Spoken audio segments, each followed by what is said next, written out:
5 साल हमने मेहनत किया जनता के सेवा में, जो है ना कभी मैदान छोड़े नहीं। और 5 साल के यहाँ का कार्यकाल के स्थानीय संसद है, वो तो जनता कहेगा कितने मुलाकात किए हैं, किनसे कितने विकास किए हैं।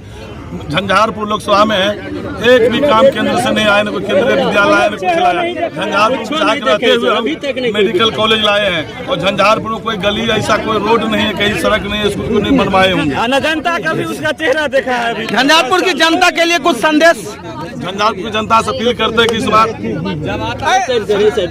झंझारपुर की जनता से अपील करते हैं हाथ जोड़कर इस बार मौका दे कि झंझारपुर लोकसभा के चमका देंगे।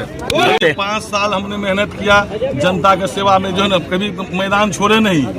और 5 साल के यहाँ का कार्यकाल के स्थानीय संसद है, वो तो जनता कहेगा कितने मुलाकात किए हैं, किनसे कितने विकास किए हैं। झंझारपुर लोकसभा में एक भी काम केंद्र से नहीं आए, न कोई केंद्रीय विद्यालय न कुछ लाया। झंझारपुर रहते हुए हम मेडिकल कॉलेज लाए हैं, और झंझारपुर में कोई गली ऐसा कोई रोड नहीं है, कहीं सड़क नहीं है, स्कूल नहीं बनवाए होंगे। जनता का भी उसका चेहरा देखा है अभी। झंझारपुर की जनता के लिए कुछ संदेश झंझारपुर की जनता से अपील करते हैं कि इस बार